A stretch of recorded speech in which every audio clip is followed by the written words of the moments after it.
When you hear the name Wells Fargo, you probably think of those classic stagecoaches carving their way through the American West. I mean, it's a true legend in the world of finance, a bank that literally helped build America.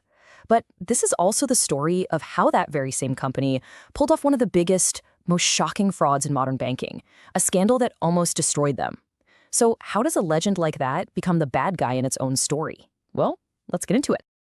It all started with a single, pretty staggering number, 5,300. That's how many employees Wells Fargo admitted it had to fire for creating millions of fake, fraudulent accounts. And look, this wasn't just a case of a few bad apples, no. This was a sign of a deep, systemic rot that went right to the very core of the company. And this quote from someone who worked there just nails it. It was a pressure cooker. That's how they described the culture. It was so intense, so hyper-focused on hitting these impossible sales goals that it created this environment where thousands of regular people felt like they had to choose between doing the right thing and keeping their jobs.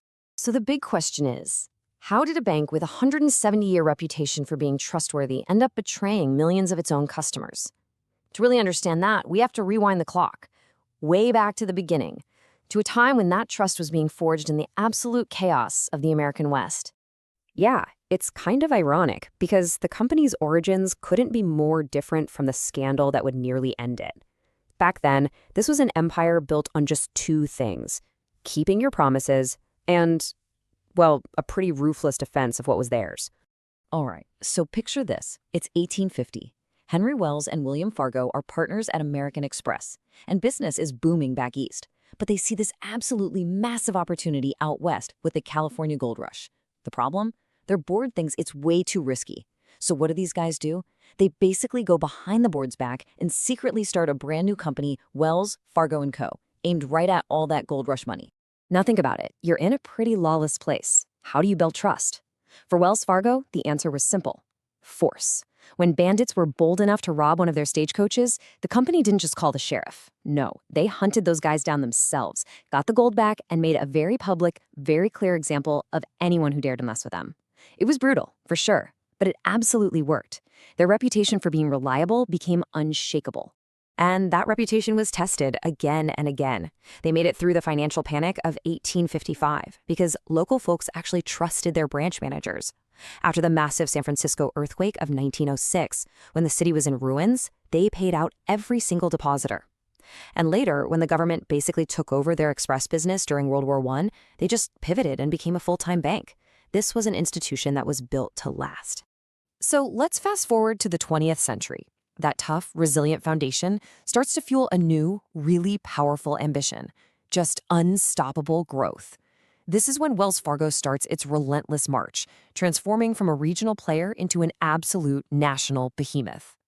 This series of deals really tells the story. In the 80s, boom, they double in size. In the 90s, they spread all across the West. But the real game changer, the one you have to remember, is that 1998 merger with Norwest. See, they called it a merger of equals, but really, it was a takeover by Norwest. And that's critical because Norwest brought with it a totally new, super aggressive sales-first mentality that got injected right into Wells Fargo's DNA. Then top it off with the Wachovia deal in 2008, and suddenly they're a coast-to-coast giant. And what was this new culture all about? It was obsessed with one single strategy: cross-selling. The idea itself is pretty simple, right? You try to sell as many different products as you can to every single customer you have. Checking accounts, credit cards, mortgages, insurance, you name it. And this obsession got boiled down into a simple and now infamous internal slogan: 8 is great. The goal was to get every single household to use an average of 8 different Wells Fargo products. This wasn't just some target on a whiteboard. It became a mandate that completely defined the day-to-day life of every single employee. And this right here brings us back to where we started. That relentless, crushing pressure to hit that 8 is great target is exactly what ended up corroding the bank's ethical foundation.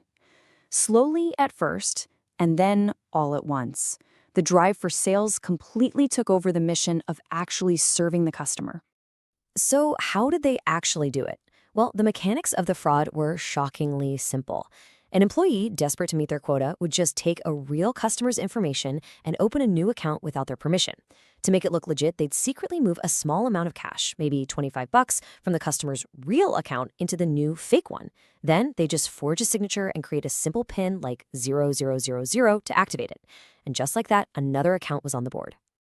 And the scale of this was just breathtaking. I mean, this wasn't just a few isolated incidents. Between 2011 and 2015 alone, regulators found over 1.5 million unauthorized deposit accounts and more than 500,000 unauthorized credit cards. This was a systemic failure on a truly massive scale. Sitting at the very top was the CEO, John Stumpf. And the irony here is just staggering. He was celebrated on Wall Street, a real star, because of the success of the cross-selling model he championed. But that exact same strategy is what led directly to the fraud that completely shattered the company's reputation. He was ultimately forced to resign and had to forfeit $41 million in stock awards. So, Stumpf's departure kicks off a whole new chapter, the Great Cleanup. But the damage was so bad, the culture so broken, that it was going to take an outsider and some unprecedented action from regulators to even begin to fix this mess. And in 2018, the Federal Reserve dropped the hammer. They did something they'd never done before. They slapped a cap on Wells Fargo's assets. They basically put the entire bank in a timeout, freezing its growth at just under $2 trillion. The message from the feds was crystal clear. You will not get any bigger until you fix your broken culture, period. So the board finally got it. They knew they needed an outsider to fix this. In 2019, they hired Charlie Scharf, a highly respected banker, and gave him a clear mandate: completely overhaul the company. And immediately, the focus shifted dramatically, away from those aggressive sales quotas and toward a new obsession with risk management and ethics. And Scharf did not mess around. His changes were swift and they were drastic. He didn't just renovate, he basically demolished the old structure. He brought in a whole new leadership team from outside the bank. He oversaw a massive cleanup that led to 55,000 people leaving. He completely rebuilt the way people were paid and promoted to prioritize ethics above all else. This was a complete top-to-bottom transformation. Now, it was a long and really difficult road. This wasn't an overnight fix. But after years of methodical, grinding work, in June of 2025, the Federal Reserve finally lifted that 7-year asset cap. For the first time in almost a decade, Wells Fargo was allowed to grow again. It was a clear signal that regulators finally believed real, fundamental change had happened. Which leaves us with a final, fascinating question. The Wells Fargo story is really the story of America itself, isn't it?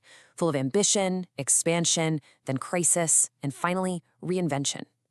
They've rebuilt, but the whole saga forces us to ask, after 170 years, can a corporate culture that's so deeply ingrained truly be changed for good?